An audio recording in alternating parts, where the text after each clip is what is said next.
All right, let me see. I am making a hopefully short video. I want to go over four important points. Some of these I have talked about to everyone. Some of these I have only mentioned to a few people, so I want to make sure that everyone has the same information. The first point concerns the use of the word you. If you notice, your textbook uses the word you extensively. They will okay. If you've taken writing classes, you maybe have talked about the concept of audience, and the way you write depends on the audience. You think about even when you're talking. If you're talking to a 3-year-old, it's a little bit different than if you're talking to your friend, than if you're talking to your boss, than if you're talking to your grandma. Okay, so the textbook has you, the student, as the audience. If you were to look at more scholarly work that's written for a more scholarly audience, they tend not to use the word you. They might use the word one. Ugh, hate that word. It's way too formal. So this is what I want you to think about. In your writing, the audience that you're writing to is potentially your fellow students, um, and also me, the professor. But imagine that your audience is someone who is relatively intelligent, so you don't need to dumb down the language. But imagine that it is a person who is not really familiar with the concepts of communication. So when you use the word you, it it can sound like you are giving someone advice. And so rather than using the word you, what I'd like you to consider is, are you making a statement about yourself? In which case, it is perfectly acceptable to use the word I. Are you making a more general statement about what people in general do?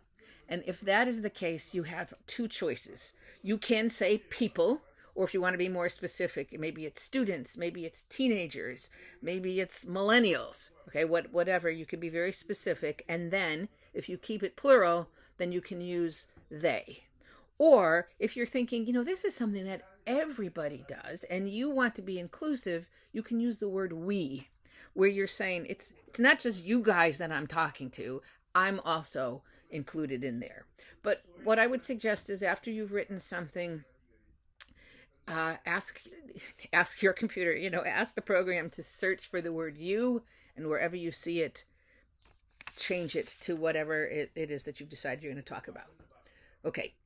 Point number 2, if you've looked at the rubrics, which I hope you have, because I keep encouraging you to do that, you will notice that for the journals and for the essay, not so much for the discussions, I'm asking you to specifically write about how your culture, or if you're writing about somebody else, how culture influences a person to do what they do. Sometimes I forget, instead of using cultural influences, I use the old language, which is social phenomena. And that is the idea that human beings are influenced by their surroundings. Could be your family. I always use the example of, when you come into the house, do you take your shoes off? Is there a law that says you have to take your shoes off? No. Well, why do you do it? Well, probably because that's what your parents told you to do. Okay, well, any idea where that came from? So that's an example of a family culture. If you look in chapter 3, you will see great words like individualism and collectivism and high power distance and low power distance and nurturing culture and achievement culture. Those are also concepts that you can bring in to explain why we do the things that we do. Okay, just make sure that, excuse me, in every journal, and also very important in your essay, that you deal with this aspect of social phenomena, or the idea that we all as human beings are influenced by our culture. Okay, point number 3, citing material, having a works cited page, and correct formatting in MLA. I want to show you this. There's something called assignment descriptions and sample assignments. Oops, sorry. If you go to formatting a journal or essay, There's a video on how to format. There's a video that if you use Google Docs, things to make sure that you do so that when you download it as a Word document, it does it correctly.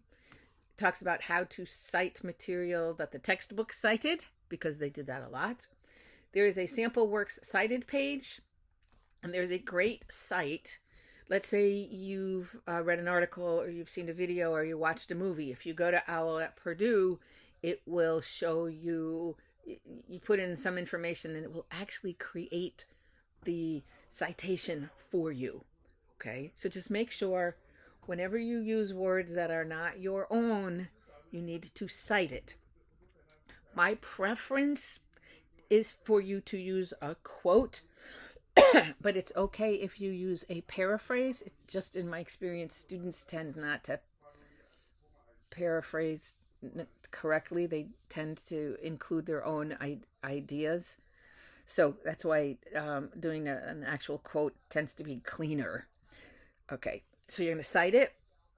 You're going to make sure you have a works cited page, but also you're going to make sure that you set it up in MLA format. Not APA, not Chicago, not any other styles. Okay, the last thing I wanted to talk about, hold on, let me go here, is green cards.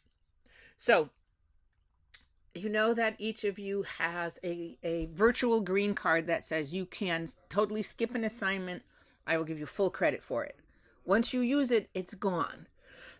There's also a green card that says you can hand in an assignment late. Again, once you use it, it is gone. So what I want to do is to and if you're going to do that, let's say you decide, I'm not going to do the journal that's due this coming week. So what you do is you go in as if you were going to submit the journal, and you say, instead you type in, I'm using my missed assignment green card. All right, let me pull this up. I'm sorry, I have a terrible tickle in my throat. All right, let's go here. Yeah, let's try to go there.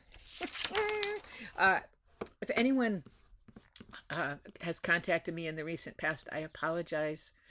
On the advice of the physical therapist, I took a little time away from the computer, and my neck's doing much better, so I should be able to go back to being addicted to my computer.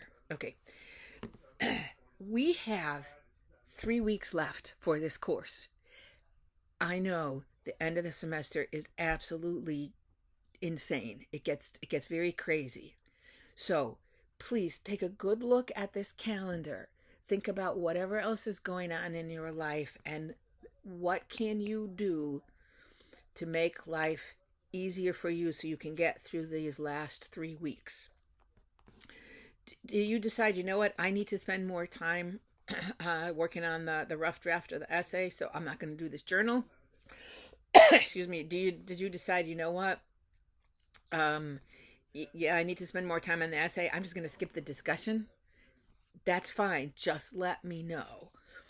And also, I have said to people, if you know that your schedule for turning in the parts of the essay is going to be different from my schedule, just let me know, because that way I can prepare. The one thing that is absolutely cannot be moved is the final draft of the essay. Okay, I mean, if you absolutely had to hand it in on Saturday, I could probably deal with it. Just massive amounts of caffeine, I can get through this. Okay, I mean, also look at what is due on the 21st, and then maybe you decide you're going to skip this journal. That's fine. A lot of students do, frankly. Okay, the optional course feedback is extra credit. I will talk about that. I'm going to talk about it next week. Okay, I don't want you to be thinking about that right now. So, as I always say, let me go back to here. Okay. Let me add a fifth point. Fifth point, if you have any questions, reach out to me for help with, you don't understand something, you're feeling a little overwhelmed. I understand that it's sometimes easier, sometimes, most of the times, it's easier to have an actual, I know it's virtual, but face to face conversation with someone than emailing and you wait for a response and then I email you back and then I wait for a response. That it's sometimes not as satisfying. Okay. So don't hesitate to reach out.